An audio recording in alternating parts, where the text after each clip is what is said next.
Vamos a analizar los datos de actividad industrial con James Salazar, su director de análisis económico de Cibanco. ¿Cómo estás, James? Gracias por estar en el programa, en este cierre de programa. Hola, de semana, Víctor. Perdóname. ¿Cómo estás?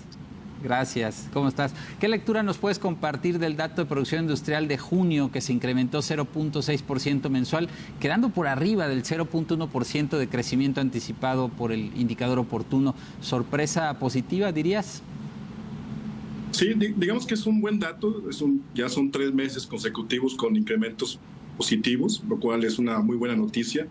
Medio ya sabíamos por dónde venía la cifra, porque conocimos anteriormente el PIB oportuno y nos había mostrado que el sector secundario se había expandido en términos anuales 2.6%. Entonces ya sabíamos que iba a estar por arriba de este escenario, el escenario base que había dado el indicador oportuno de actividad industrial. Entonces, en ese sentido, la realidad es que es una cifra favorable y que bueno, hay algunas sorpresas positivas por el lado sobre todo de construcción, sí, muy sesgadas quizá por el tema de las obras de la presente administración, pero hay que recordar que construcción tiene efectos multiplicadores y está muy relacionado. Se habla de que pueda estar vinculado casi a 40 ramas de actividad económica. Entonces es muy relevante que este sector empiece a repuntar. Entonces ya son varios meses consecutivos de ganancias.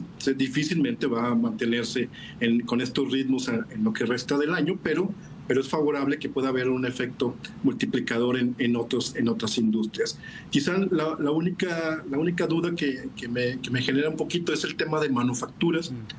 Sigue creciendo, es favorable, pero los ritmos son cada vez menores. Estamos hablando de un crecimiento de 0.2 mensual, cerca de 0.8 anual, y esto pues nos muestra la debilidad o cierta debilidad que pudiera estar presentándose en este vínculo que hay con la actividad industrial en Estados Unidos, ¿no?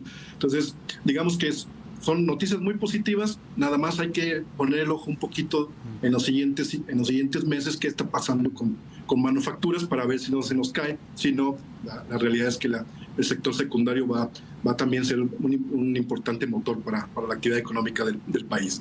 Sí, como dices, la producción industrial arroja ya 3 lecturas positivas en los últimos meses, que corresponden con el segundo trimestre del año, periodo que destaca, como lo acabas de señalar, por el buen dinamismo de la construcción, no nada más en términos de actividad, sino también de inversión fija, ¿no? Según datos que conocimos antes del indicador de hoy. Como dices, está reflejando el gasto de gobierno en obras, ¿no? En obras de infraestructura, pero también te quiero preguntar, el sector privado, por ejemplo, proyectos asociados al nearshoring tipo parques industriales.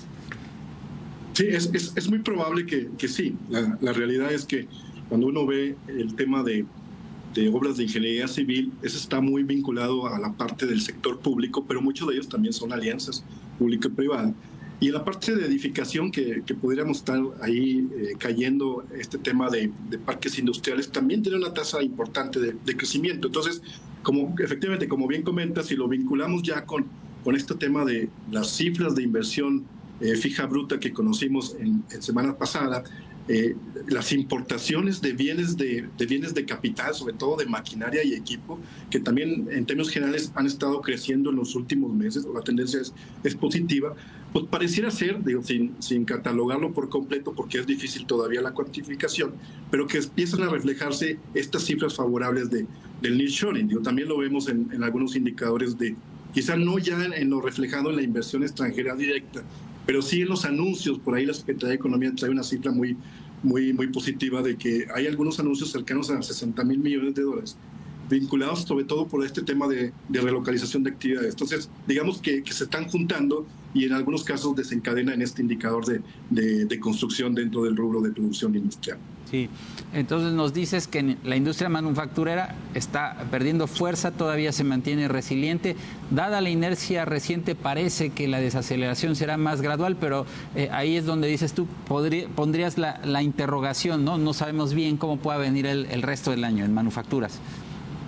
Claro, o sea, de hecho, hoy, por ejemplo, mensualmente pues veíamos qué bueno que equipo de transporte, que ahí es donde están los automóviles, está creciendo. O sea, los sectores importantes, hubo variación positiva también electrónicos. pero ya lo vimos con los datos de exportaciones. En el mes de junio ya vimos un parón.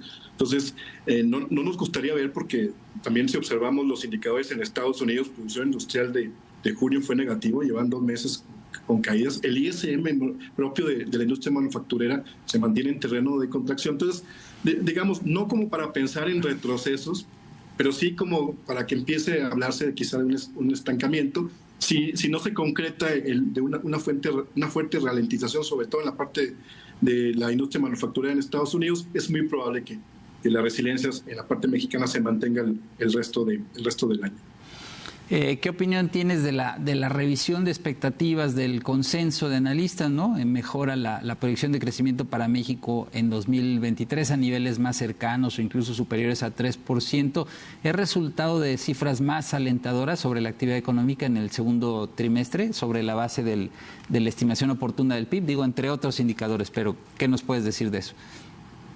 Sí, claramente se debe a ello. Ya lo decíamos en alguna ocasión, por ejemplo, a finales del año pasado, principios de este año, la realidad es que muy pocos, si no es que nadie, salvo Hacienda, traía un pronóstico de escenario base de 3%, pero ya la mayoría de las estimaciones efectivamente decíamos, bueno, fue un primer trimestre, quizá el segundo trimestre se modera un poquito. No, la realidad es que el crecimiento fue muy similar. Estamos hablando de una expansión semestral de 3.6%, lo cual es muy bueno. Entonces te da un colchón muy importante para la segunda mitad del año. Entonces, aún pensando en una pérdida fuerte de dinamismo, vamos a suponer que crecieras al 1% en la segunda mitad, aún así la mayoría tuvimos que hacer revisiones al alza por arriba del 2.4, 2.5 y como bien dicen, pegándonos en algunos casos al 3% o con algunos colegas ya con una estimación superior. La realidad es que vamos a ver, porque sí ha bajado muchísimo el riesgo de recesión en Estados Unidos, pero está latente. Allá también se han revisado al alza las expectativas del PIB para este año, pero para el próximo se están bajando. Entonces eso nos lleva a pensar que quizá el cuarto trimestre pudiera todavía estar en dudas en la economía norteamericana y eso generar un efecto negativo en el caso mexicano. Pero por lo pronto las sorpresas se pueden seguir dando en la parte de indicadores del PIB en México. De acuerdo. James Salazar, subdirector de Análisis Económico en Cibanco. Muchas gracias por tu ayuda en el análisis de esta información. Que estés muy bien, que tengas un buen fin de semana. Hasta luego. Gracias, Víctor. Igualmente, buen fin de semana. Gracias.